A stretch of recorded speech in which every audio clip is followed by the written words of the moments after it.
হোসেনের ছাত্রত্ব। ঢাকা বিশ্ববিদ্যালয় কেন্দ্রীয় ছাত্র সংসদ ডাকসু ও হল সংসদ নির্বাচনের প্রচার প্রচারণা ছাপিয়ে আলোচনায় অপরাজয় ৭১ ও অদম্য ২৪-এর প্রার্থী বিএম ফাহমিদা আলমকে ফেসবুকে আলী হোসেন নামে এক শিক্ষার্থীর সংঘবদ্ধ ধর্ষণের হুমকির মন্তব্য।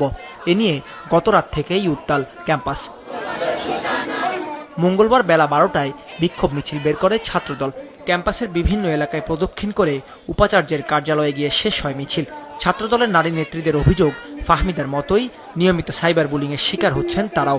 রিটকারী শিক্ষার্থীকে হুমকি দেওয়া ছাত্র শিবিরের কর্মী উল্লেখ করে ছাত্রদল সমর্থিত প্যানেলের প্রার্থীরা তার ছাত্রত্বের বাতিলের দাবি জানান। আমাদের প্রত্যেকটা নারীর বিরুদ্ধে কি রকম কথা হচ্ছে এবং এই কথাগুলো দেখার পরে আপনাদের মনে হবে বাংলাদেশের নিরাপত্তা আসলে কোথায়। উনি যদি সত্যি শিবির কর্মী না হয় তাহলে আজকে কেন ওনারা আরেকটা পদযাত্রা আমাদের সাথে করলো না? ওনাদের কেন কোনো পদক্ষেপ এখন আমরা দেখতে পেলাম না? যদি কোনো প্রতিক্রিয়াশীল গোষ্ঠী আমাদের রডকে টেনে রড দেবো, তবুও এই ক্যাম্পাসে নারী শিক্ষার্থীদের নিরাপত্তা নিশ্চিত করবো। অতি অল্প সময়ের মধ্যে আলী হোসেন নামক এই কুলাঙ্গারকে আপনারা গ্রেফতার করবেন এবং একাডেমিক ভাবে তাকে শাস্তির আওতায় নিয়ে আসবেন। এদিকে দুপুরে নারী শিক্ষার্থীকে হেনস্থা, ডাকসু বানচালের ষড়যন্ত্র সহ বিভিন্ন অভিযোগ তুলে প্রেস ক্লাব থেকে শাহবাগ পর্যন্ত বিক্ষোভ মিছিল করে ছাত্র শিবির। তাদের দাবি, অভিযুক্ত শিক্ষার্থী ছাত্রদলের কর্মী। নিশ্চিত পরাজয় দেখে বিভিন্নভাবে ঐক্যবদ্ধ শিক্ষার্থী জোটের বিরুদ্ধে ষড়যন্ত্র এবং চক্রান্ত করছে। আমাদের যারা নারী প্রার্থী আছে সেই নারী প্রার্থীদের বিরুদ্ধে ক্রমাগত সাইবার বুলিং করছে।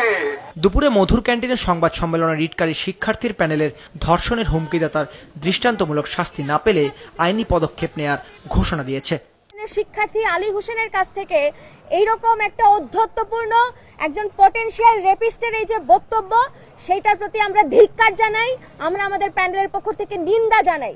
নির্বাচন কমিশন জানিয়েছে, এই ঘটনায় ২ সদস্যের তদন্ত কমিটি গঠন করা হয়েছে। পাশাপাশি আজ থেকে বহিরাগতদের হল ছাড়ার নির্দেশ দেওয়া হয়েছে।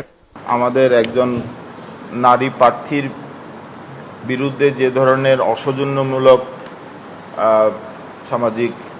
সামাজিক মিডিয়াতে যে আসছে, তার প্রেক্ষিতে আমরা টাস্ক ফোর্সের পক্ষ থেকে একটা তথ্যানুসন্ধান কমিটি আমরা গঠন করেছি ২ সদস্যের।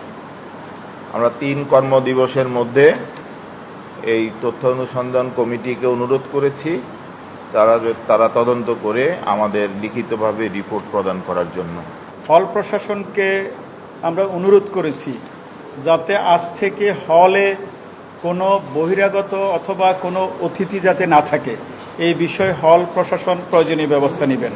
এদিকে ডাকসু নির্বাচনের ভোটের পরিমাণ বাড়াতে প্রচার, ভোট গণনা প্রক্রিয়া স্বচ্ছতা আনা এবং ভোটদানের সময় বাড়ানো সহ ১৩ দফা সুপারিশ করেছে বিশ্ববিদ্যালয় শিক্ষক নেটওয়ার্ক। ভোট গণনা